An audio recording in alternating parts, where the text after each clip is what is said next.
जय हिंद। जैसा कि आप लोगों को याद होगा कि क्लास 12 में हम लोग रिलेशन फंक्शन को पढ़ रहे हैं और यह रिलेशन फंक्शन का आपका दूसरा लेक्चर है। अगर आप पहले लेक्चर को नहीं देखे हैं तो पहले लेक्चर को निश्चित रूप से देख लें, क्योंकि रिलेशन फंक्शन का जो भी बेसिक होता है उस चीज़ की चर्चा मैंने बेहद विस्तार तरीके से किया है। हर एक डेफिनेशन को आप लोगों को ठीक तरह से समझाया है, क्योंकि यह एक ऐसा चैप्टर है जिसमें समझना ज़्यादा है और लिखना बहुत कम है। उम्मीद करते हैं कि आप लोग उसे देख लिए होंगे। तो आज इस लेक्चर के माध्यम से तो सबसे पहले हम लोग रिलेशन के सारे कॉन्सेप्ट को शॉर्ट में डिस्कस करेंगे और फिर उसके बाद RS अग्रवाल बुक में जो आपका एक्सरसाइज पहला एक्सरसाइज है उसके प्रॉब्लम को हम लोग बनाएंगे। अगर आपको याद होगा तो रिलेशन हम लोग किसे कहते हैं, तो रिलेशन को हम लोग इस तरह से डिफाइन कर सकते हैं। A relation R on a set A is subset of A cross A. तो अब यहाँ पर अगर आपको कन्फ्यूजन है कि ए क्रॉस ए क्या है या ए क्रॉस बी क्या है या बी क्रॉस ए क्या है, तो मैं आपको जानकारी के लिए बता दूं कि ये सारा चीज़ आप लोग क्लास 11 में ही पढ़ चुके हैं। क्लास 11 में आपको याद होगा कि Cartesian product of two sets पढ़े होंगे, जिसमें हम लोग अगर ए को 1 2 3 और 4 इस तरह से ले लेते हैं और ए क्रॉस ए आपको निकालना होता है, तो 1 2 3 4 को का क्रॉस प्रोडक्ट 1 2 3 4, तो इस तरह के प्रोडक्ट को हम लोग वहाँ नाम देते थे कार्टेशियन प्रोडक्ट। और इस ए क्रॉस ए में जो है कौन कौन से एलिमेंट आते थे, 1 1 1 2 1 3 1 4 1 5 1 4 2 1 2 2 और उसके बाद इसी तरह से 3 1 3 2 3 3 3 4। और मिला जुला के आपको याद ही होगा कि यहाँ पर जो है आपको टोटल कितने टर्म मिलने वाले हैं, 4 1 4 2 4 3 4 4। इसको लिख ही देते हैं 3 3 और 3 4, और इसको काहे छोड़ेंगे भैया, 2 3 और यह 2 4। इस तरह से इसमें 16 टर्म्स मिलने वाले हैं। अब क्या होता है कि इसमें जो है कुछ कुछ को उठाकर किसी रूल के तहत हम लोग रिलेशन का फॉर्मेशन करते हैं। तो इसलिए रिलेशन जो होता है, चूँकि इसी से निकलता है रिलेशन, तो निश्चित रूप से रिलेशन जो होता है ना आपका हमेशा सबसेट होता है ए क्रॉस ए का। और यहाँ जो है हम लोग रिलेशन जो बना रहे हैं, पहला सेट भी ए ही ले रहे हैं और दूसरा सेट भी आपका ए ही ले रहे हैं। हालांकि दो सेट में भी बनता है, जिसको हमने पिछले वीडियो में डिस्कस किया है, आप उसे देख ज़रूर लीजिएगा। और यहाँ पर रिलेशन जो आपका पहला सेट और यह आपका दूसरा सेट, दोनों सेट का कार्टेशियन प्रोडक्ट, पहले सेट का नाम होता है आपका डोमेन। पहले सेट का नाम हम लोग डोमेन लेते हैं और दूसरे सेट का नाम जो होता है आपका कोडोमेन होता है। लेकिन अगर यह रिलेशन बना लेता है आर, ए और बी के बारे में कहा जाए तो डोमेन है और यह आपका कोडोमेन है। अगर इससे रिलेशन बनता है, जैसे मान लिया जाए कि एक रिलेशन हम बना रहे हैं और यह जो है आपका इसमें एलिमेंट ए बी है, such that A plus B equal to आपका 4 है। इस तरह से होना चाहिए। कहने का मतलब कि इस रिलेशन में वैसे ही एलिमेंट का ऑर्डर पेयर है जिसका सम 4 होता है। जैसे देखिए 1 + 3 हम कर देते हैं, 1 और 3 को लेते हैं, तो इस दोनों का सम जो होता है 4 होता है। और उसके बाद 2 2 को अगर हम ले लेते हैं तो इस दोनों का भी सम जो है आपका 4 होता है। तो ये रिलेशन यही बात कह रहा है। अगर हम 3 1 को लेते हैं तो इसका भी सम आपका 4 ही है। तो इस तरह से ये हमारा एक रिलेशन क्रिएट होता है इस रूल के अंदर, इस डेफिनेशन के अंदर। तो स्वाभाविक है ये जो आर देख रहे हैं ना आप, ये आर क्या है, इसका ही क्या कहते हैं, सबसेट है। इसी तरह से रिलेशन और दूसरा भी हम डिफाइन कर सकते हैं। जैसे मान लीजिए कि यह ऑर्डर्ड पेयर है और इस तरह से है कि a plus be less than और इक्वल टू 8 है आपका। अब इसमें वैसा सभी एलिमेंट आता है जिसका सम 8 से छोटा या 8 के बराबर हो। तो देखिए 1 + 1 लेते हैं तो इसका सम 2 होता है। 2 जो है आपका 8 से छोटा है, तो यहाँ पर 1 1 भी चला आएगा, आपका 1 2 भी चला आ जाएगा, यहाँ 1 3 भी आ जाएगा। और इस तरह से देखेंगे कि सारा एलिमेंट आ जाता है इसमें। इसका जितना भी एलिमेंट है, जितने भी मेंबर्स हैं, ऑर्डर पेयर के जितने भी मेंबर हैं, सारे मेंबर आपका इसमें आ जाते हैं। तो यह भी आपका एक रिलेशन ही है और यह रिलेशन आपको इस तरह से डिफाइन किया गया है। अब एक चीज़ देखिए कि अगर हम लोग रिलेशन R3 लें और यह सेट ऑफ ऑर्डर्ड पेयर हैं सच दैट a + b = 10, इस तरह से हमने डिफाइन कर दिया। अब यहाँ पर इस रिलेशन में है ना, और ये आपका क्या कहते हैं, ध्यान देने वाली बात है कि इसमें जितने भी ए बी एलिमेंट हैं, जितने भी रिलेशन लिए हुए हैं, सारे आपका इस ए पर डिफाइन है। तो हम इसमें सेट ए पर डिफाइन कर रहे हैं 1 2 3 4 जिसका एलिमेंट है कि नहीं, और इसके लिए हम ये चाह रहे हैं, रिलेशन को डिफाइन करना चाह रहे हैं। तो अब इसमें हम ढूंढेंगे कि भैया एक ऑर्डर्ड पेयर ऐसा हमको दीजिए इससे निकाल के जिसका सम जो है 10 हो जाए। तो ऐसा मिलता ही नहीं है आपको। तो नहीं मिलता है तो ये क्या रह जाएगा, खाली ही रह जाएगा, ये इम्पटी ही रह जाएगा। इसके बाद एक चीज़ ध्यान दीजिए यहाँ पर, इसमें देखिए आप इस R में देखिए कि 1 3 जो है 1 3 आपका यह एलिमेंट है R का। अगर 1 3 एलिमेंट R है तो इसको हम लोग ऐसे भी लिख सकते हैं और इसको हम लोग 1 रिलेटेड टू 3 ऐसे भी लिख सकते हैं। अब इसमें देख रहे हैं कि 1 4 जो है R का एलिमेंट नहीं है, तो इसको हम लोग 1 नॉट रिलेटेड टू 4 ऐसे भी लिख सकते हैं। इस चीज़ को मैंने पिछले वीडियो में भी बताया था। जनरल वे में अगर ए बी जो है आपका बिलोंग करता है R में, रिलेशन R में, तो इसको ए रिलेटेड टू बी लिख सकते हैं। अगर ए बी जो है आपका नहीं बिलोंग करता है R में, तो ए नॉट रिलेटेड टू बी आप इस तरह से इसको लिख सकते हैं। ये चीज़ आपको समझ में आ गया होगा। अब यहाँ पर एक चीज़ और आपका छूटा हुआ है, हालांकि यह भी डोमेन है, यहाँ भी आपका कोडोमेन है, लेकिन डोमेन ऑफ आर की बात अब करने वाले हैं, रेंज ऑफ आर की बात करने वाले हैं हम, रिलेशन के डोमेन और रेंज की बात करने वाले हैं।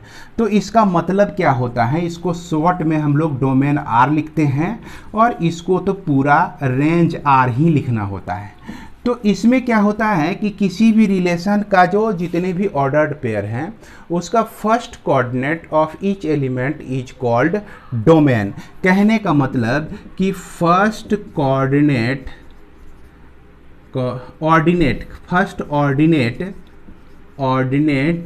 Of elements of relation R को हम लोग क्या कहते हैं, डोमेन कहते हैं।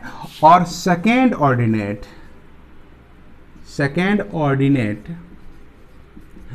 ऑफ एलिमेंट कहने का मतलब कि ऑर्डर्ड पेयर का, सारे एलिमेंट जो होते हैं इसके ऑर्डर्ड पेयर में होते हैं, जैसे ए और बी के फॉर्म में होते हैं, ऑफ रिलेशन आर। तो सेकेंड कोऑर्डिनेट को लेकर जब आप कोई सेट बना लेंगे तो वही चीज़ आपका क्या हो जाएगा, रेंज हो जाएगा। अब यहाँ पर देखिए 3 एग्जाम्पल दे रहे हैं आपको, एक R लिए हुए हैं, एक हमने R2 लिखा है और एक हमने R3 लिखा हुआ है। अगर इस R का हम पूछें, इस R का डोमेन पूछें, तो आप देखिए इससे पहला एलिमेंट को उठाकर एक सेट बना दीजिए 1 2 और 3, 1 2 और 3 हो गया। अगर हम पूछें कि रेंज बताइए भैया क्या है, तो इसमें आप क्या करेंगे कि दूसरा एलिमेंट को उठाकर आप रेंज में रख देंगे। तो 3 2 1 है, तो 3 2 1 है, ये आपका क्या हो गया, रेंज हो गया। तो उम्मीद करते हैं कि डोमेन और रेंज को आप लोग ठीक तरह से समझ गए होंगे। अब हमारा जो है कुछ डेफिनेशंस आता है, जैसे कि आपका इम्पटी रिलेशन क्या होता है। तो इम्पटी रिलेशन का एक एग्जांपल हमको इसी बोर्ड पे मिला हुआ है। यह R3 जो है ना आपका इम्पटी रिलेशन का एग्जांपल है कि नहीं। मतलब कि a relation defined on A such that R equal to 5, a relation defined on A such that R equal to A cross A, तो उसको हम लोग यूनिवर्सल रिलेशन कहते हैं। और उसके बाद आइडेंटिटी रिलेशन होता है। तो ये सारे रिलेशन के बारे में हमने पिछले फर्स्ट लेक्चर में आप लोगों को बता दिया है, और वहाँ पर बेहद विस्तार तरीके से आपको समझाया है कि आइडेंटिटी रिलेशन और रिफ्लेक्सिव रिलेशन का डेफिनेशन तो एक ही तरह का है, लेकिन इस दोनों में अंतर क्या है। तो यहाँ पे हम लोग शॉर्ट में देखेंगे और उसके बाद प्रॉब्लम को बनाएंगे। आप चाहें तो इसको उतार सकते हैं, लिख सकते हैं। तो अब आइए हम लोग देखते हैं कि यह इम्पटी रिलेशन क्या होता है। इम्पटी रिलेशन में क्या होता है कि यह रिलेशन जो है फाई हो जाता है, यानी एक भी एलिमेंट नहीं बचता है। और मान लेते हैं कि कोई जो है नॉन इम्पटी सेट ए जो है आपका, ए पर हम लोग डिफाइंड है ये सारे रिलेशन। और ए में चलिए कुछ एलिमेंट भी रख लेते हैं, जैसे 1 2 3 4 4 एलिमेंट हैं ए में। और यूनिवर्सल रिलेशन जो कि अभी आपको तुरंत हमने बताया कि यह R equal to A cross A के बराबर हो जाए। और आइडेंटिटी रिलेशन को हम लोग IA से डिनोट करते हैं। ये कहता है कि हमारा ऑर्डर्ड पेयर में दोनों एलिमेंट बराबर होना चाहिए, A और A ही होना चाहिए। और यह A जो है आपका किसी सेट A का एलिमेंट होना चाहिए। अगर ऐसा कंडीशन फील होता है और सिर्फ इसी तरह का कंडीशन फील होता है, तो हमको भैया आइडेंटिटी रिलेशन के नाम से जानिएगा, अन्यथा नहीं। उसके बाद रिफ्लेक्सिव रिलेशन में क्या कहता है, यह रिफ्लेक्सिव रिलेशन में तो यह भी कहता है कि हम जब बनेंगे तो हमारा दोनों एलिमेंट जो होगा एक ही तरह का होगा, और यह A को उठाएंगे हम किसी जिस सेट में डिफाइन किया गया है, इस तरह से लेते हैं। और फॉर ऑल कह दीजिए A बिलोंग्स टू A और A बिलोंग्स टू A, इसको हम लोग इस तरह से भी कह सकते हैं कि that is A related to A for all A belongs to A। अब यहाँ पर एक चीज़, नया शब्द जिसको हमने पिछले वीडियो में बताया था कि यह फॉर ऑल का नोटेशन है, उल्टा A जो लिखा हुआ है इसको हम लोग फॉर ऑल कहते हैं। और सिमेट्रिक रिलेशन में क्या होता है कि अगर A B जो है आपका एलिमेंट हो R का, तो BA भी जो है एलिमेंट होना चाहिए R का। और इसी चीज़ को हम दूसरे वे में हम इस तरह से लिखना चाहें तो A रिलेटेड टू B होना चाहिए और B रिलेटेड टू A होना चाहिए। अब for all A B belongs to A, कहने का मतलब ए बी जो है आपका कहाँ से आना चाहिए, किसी सेट से आना चाहिए। अगर ए बी बिलोंग करता है तो बी ए को भी उसमें होना चाहिए, तो हमारा वह सिमेट्रिक रिलेशन होगा।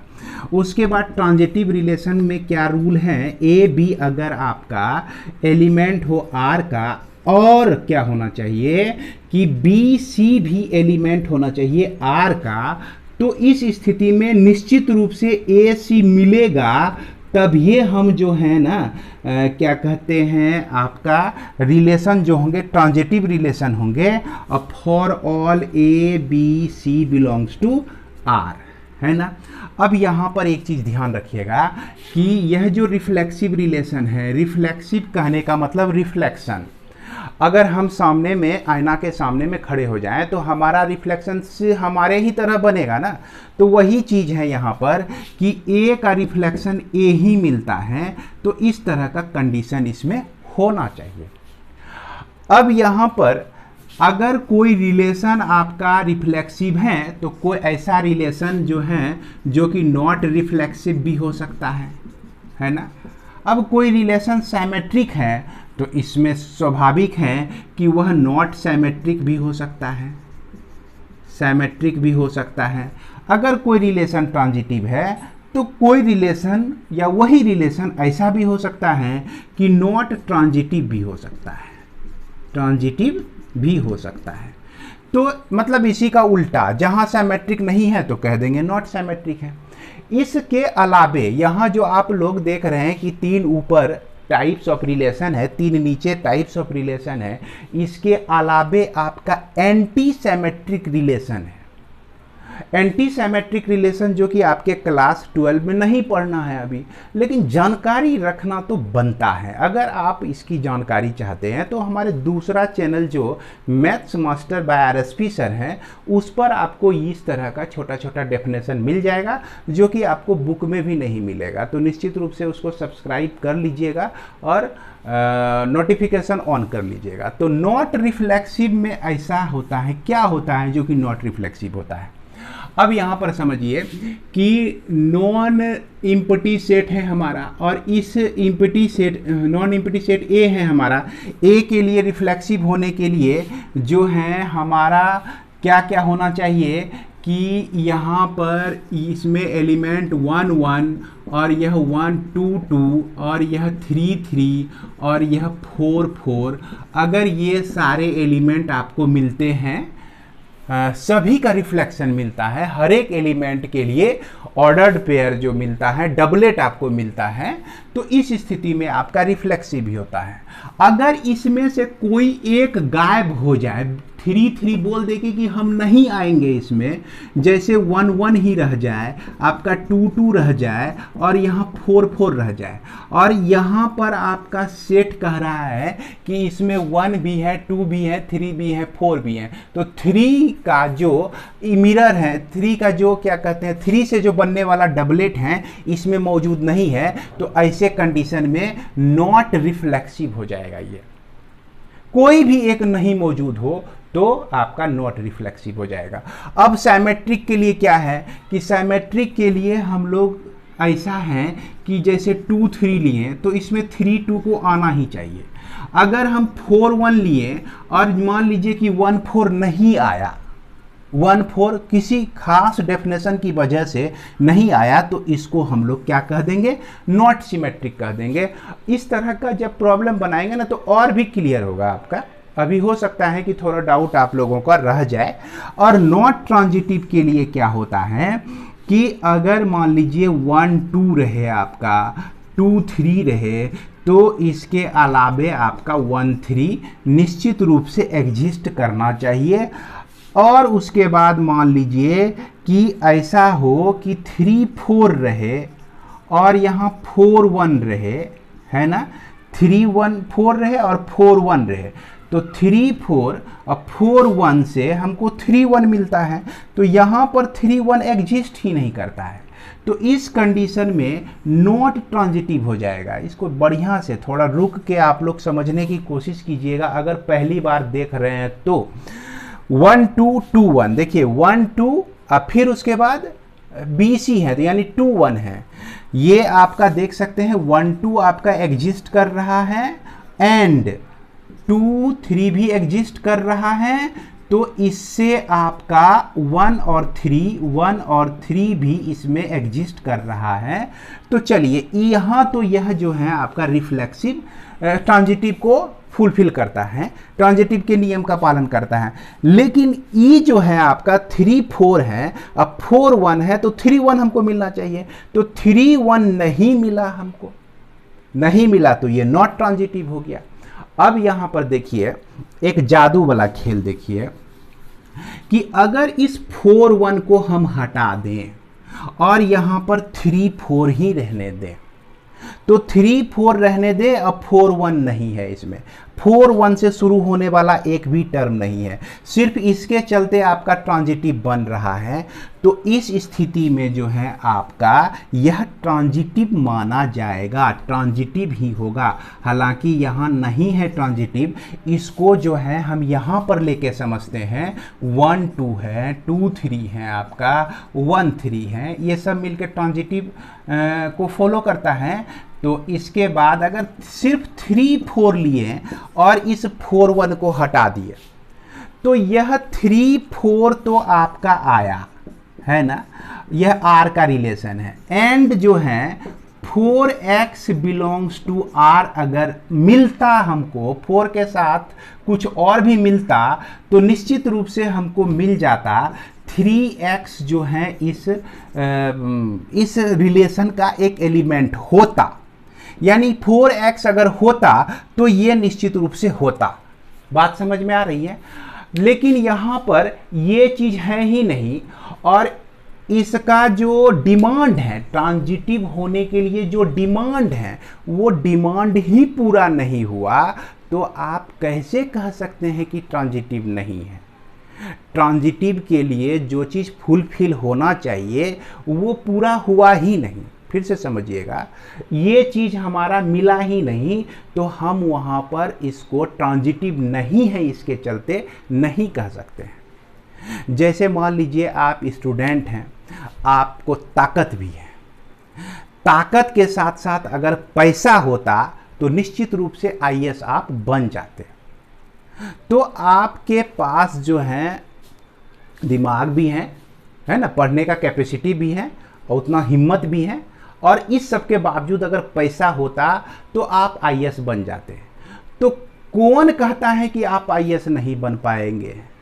आप भी आईएएस होते। आज अभी ना आपके पास पैसा नहीं है पैसा तो नहीं बन पाए, क्योंकि उसमें पढ़ने के लिए पैसा भी तो चाहिए, मटेरियल खरीदने के लिए तो पैसा भी चाहिए।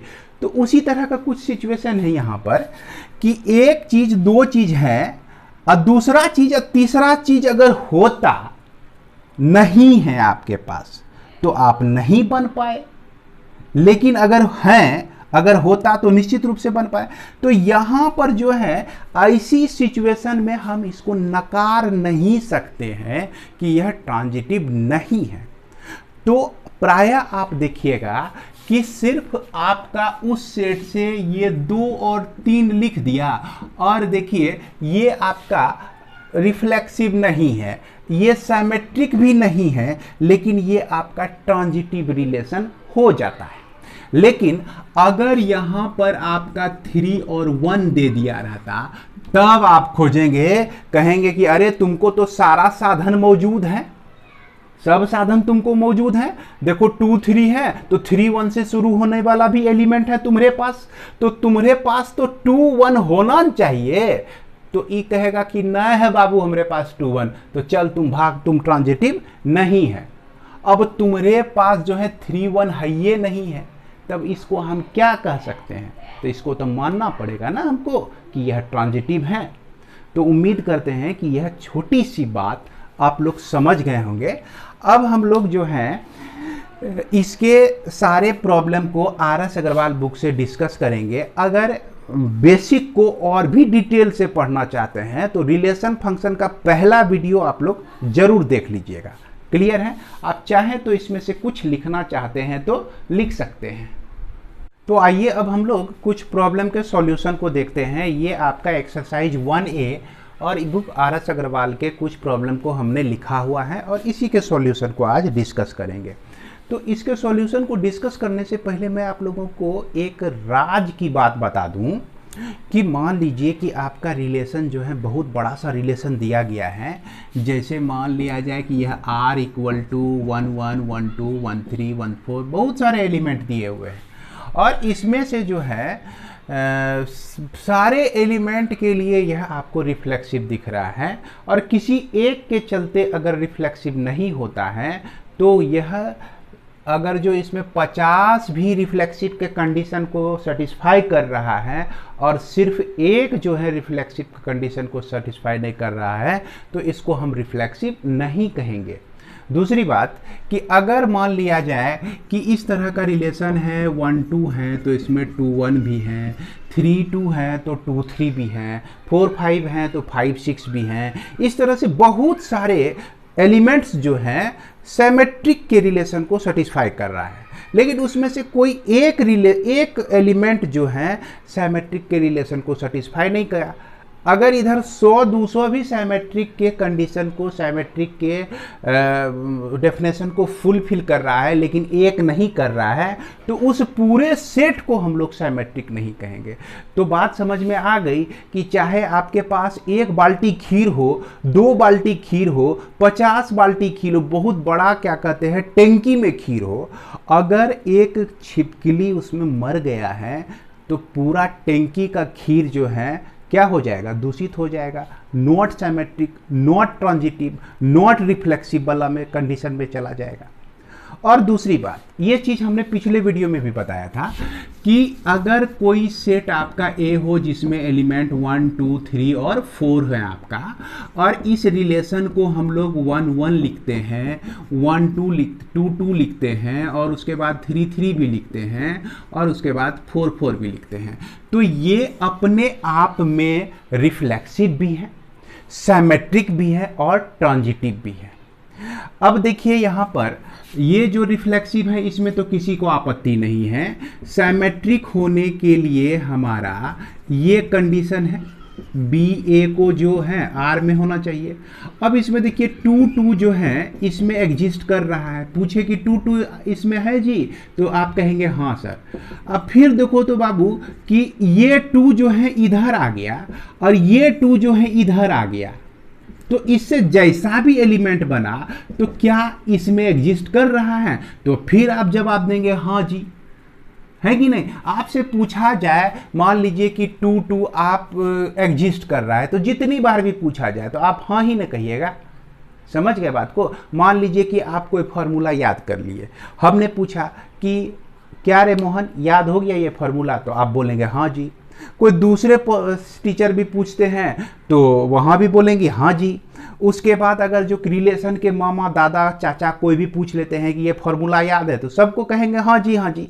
तो वही बात है कि यहाँ 2 2 की मौजूदगी से मतलब है, और सेट में वही होता है कि कोई एलिमेंट जो है एक ही बार काउंट किया जाता है, तो 2 2 यहाँ मौजूद है और यहाँ मौजूदगी को हम देख रहे हैं, और इसको हम कितनी भी बार लेके कंसीडर कर सकते हैं। तो इसीलिए यह जो रिलेशन होता है अपने आप में क्या होता है, आपका सिमेट्रिक भी होता है।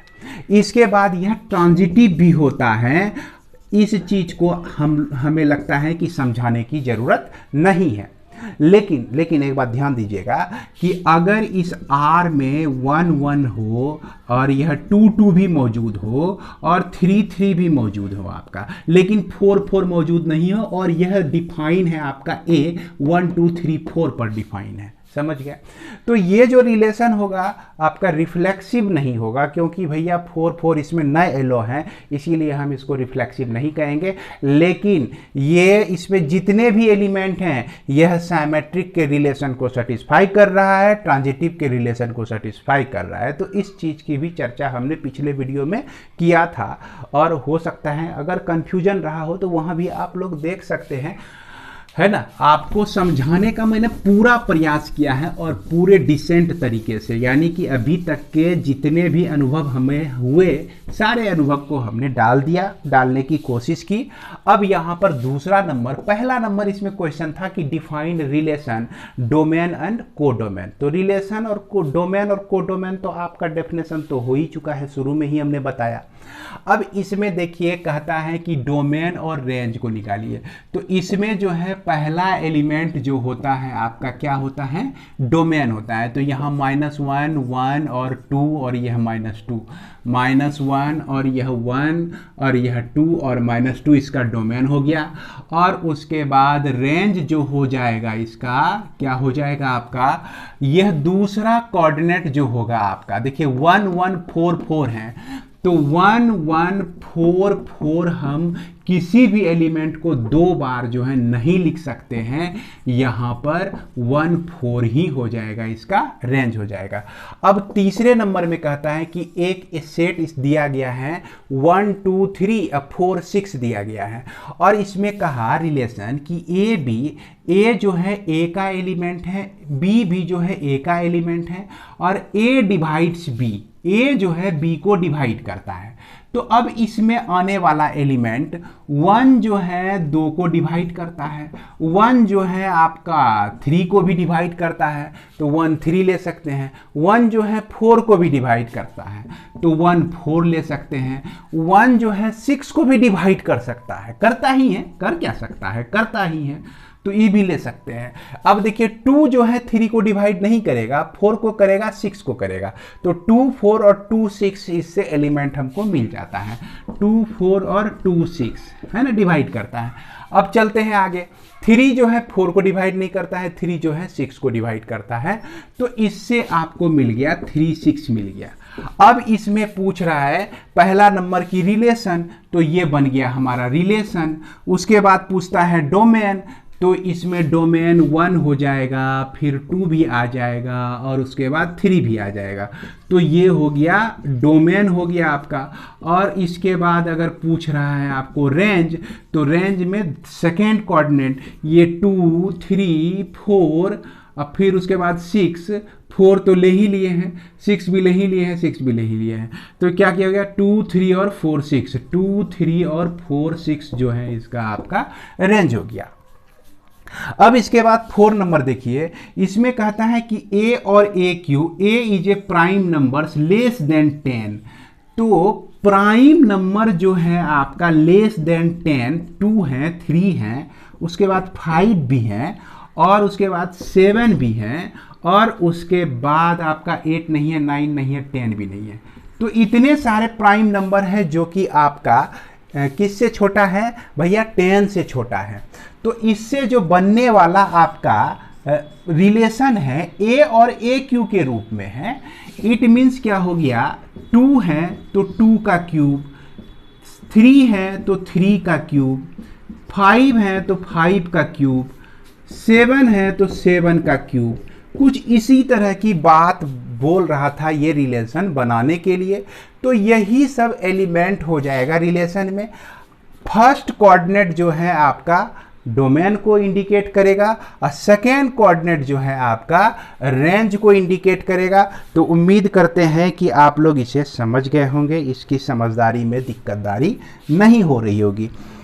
अब चलते हैं हम लोग R1 में। तो यहाँ पर ध्यान से देखिएगा, a 1/a है और a जो है आपका नेचुरल नंबर है। तो थोड़ा देर रुक के सोच लीजिए कि नेचुरल नंबर भैया काउंटिंग नंबर को कहते हैं, जो कि 1 2 3 4 5 6 इस तरह से होता है। और ये नेचुरल नंबर जो है 1 से शुरू होकर 5 तक जाता है। ये कह रहा है कि ये नेचुरल नंबर जो है 1 से लेकर 5 तक है, यानी कि 1 1/1, फिर 2 लेंगे तो 1/2 लेंगे, फिर 3 लेंगे तो 1/3 लेंगे, फिर 4 लेंगे तो 1/4 लेंगे, और फिर 5 लेंगे तो 1/5 लेंगे, और 6 नहीं ले सकते हैं क्योंकि ये बोल दिया है कि a का जो वैल्यू है 5 है या 5 के बराबर है। क्लियर है। इसके बाद आगे देखते हैं R2 में। तो यहाँ a भी एक ऑर्डर्ड पेयर का रिलेशन है। इसमें a जो है नेचुरल नंबर है, b भी नेचुरल नंबर है। अब इस तरह से है कि इस रिलेशन को वो सेटिस्फाई करता है। तो नेचुरल नंबर 1 अगर हम a के जगह पे रखते हैं तो b का वैल्यू क्या रखें जो यह 12 के बराबर हो जाए। तो b का वैल्यू क्या रखें कि यह 12 के बराबर हो जाए। तो a का वैल्यू 1 रखते हैं तो b का कोई वैल्यू नहीं नेचुरल नंबर में मिलता है जिसके चलते 12 हो जाए। ऐसा कीजिए कि a का वैल्यू आप 3 रख दीजिए। 3 जब रख दिए तो आपका 12 पुराना है तो 9 3 3 जा 9, b का भी वैल्यू 3 रख दीजिए। तो इस तरह का लीनियर इक्वेशन जो है आप क्लास 10 में दुनिया भर का सॉल्व कर चुके हैं, है कि नहीं। तो अब यहाँ 3 रखें तो यहाँ भी 3 रख दिए। यहाँ पर a के जगह पर अगर 6 रख दिए तो b के जगह पे 2 रख दिए। तो देखिए इस दोनों a के जगह पे 6 है, b के जगह पे 2 रख दीजिएगा तो यह 12 हो जाएगा आपका। अब इसके बाद सोचते हैं कि a के जगह पे तो 6 रख दिए, अब इसके बाद 9 रख दीजिए तो 9 हुआ। अब b के जगह पे 1 रख दीजिए तो 1 रख दिए। तो इस तरह से आपको 3 एलिमेंट मिलता है अकॉर्डिंग टू दिस डेफिनेशन। ये डेफिनेशन के आधार पर इस रिलेशन में मिलने वाले जो एलिमेंट हो गए आपका कितने हो गए, 3 एलिमेंट हो गए, 3 3 6 2 और आपका यह 9 1 हो गया।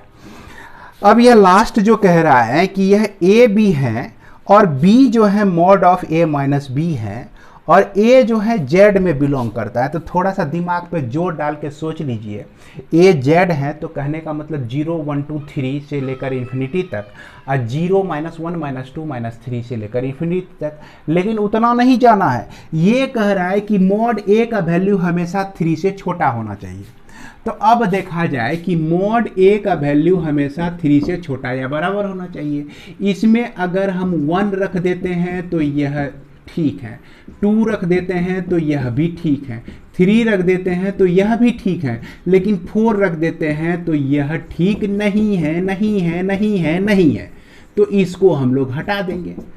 अब यदि देखिए -1 रख देते हैं तो चलिए यह भी आपका ठीक है, -1 का मॉड 1 होगा और यह 3 से छोटा ही होगा। अब -2 का मॉड जो है सिर्फ 2 होगा, यह 3 से छोटा ही होगा। -3 का मॉड जो है आपका 3 होगा, यह 3 से छोटा या बराबर होगा। -4 का मॉड जो होगा 4 होगा, जो कि आपका 4 3 से छोटा नहीं है, तो इसको हम लोग नहीं लेंगे। तो यहां पर जो है इस कंडीशन के चलते ए का जो मान आपको मिला, सिर्फ क्या मिला, ए का जो वैल्यू आपको मिला -3 मिला, -2 मिला, -1 मिला, 0 मिला, 1 मिला, 2 मिला और 3 मिला, इस तरह से मिला। अब देखिए कि a का वैल्यू यहां पर आप -3 रखिए तो होता है -4, अब मॉड में +4 हो जाएगा तो -3 और 4 एक एलिमेंट मिल जाएगा। अब फिर उसके बाद इसमें -2 रखिए तो -3 होता है, तो -2 और 3 आपको मिल जाएगा। तो इसी तरह से अन्य वैल्यू को भी आप निकाल सकते हैं। तो उम्मीद करते हैं कि आप लोग इसे देख सकते हैं। और अंत में मैं एक चीज़ बार फिर से आपको समझाता हूं कि यहाँ पर -1 रखते हैं, यहाँ पर आप -1 रखते हैं तो -2 हुआ, -1 -2 हुआ, लेकिन इसके साथ मॉड है तो +2 हो गया। यानी कि -1 अगर पहला वैल्यू लेते हैं तो आपको 2 दूसरा वैल्यू मिलता है। अगर 0 लेते हैं इसमें तो 0 -1 और इसके साथ है मॉड तो हो गया वह प्लस, तो 0 और 1 हो गया।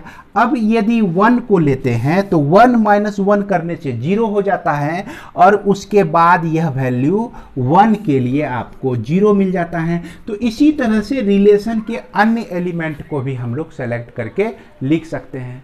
तो उम्मीद करते हैं कि आज आप लोगों को जितना भी बताया गया वो चीज़ आप लोगों को समझ में आया होगा। अब जो है हम लोग अगले वीडियो में कुछ क्वेश्चन नंबर 6 से सॉल्व करेंगे। RS अग्रवाल बुक के प्रॉब्लम नंबर 6 से हम लोग सॉल्व करेंगे। इस वीडियो को मैं विराम देता हूं, मिलते हैं हम लोग अगले वीडियो में। जय हिंद।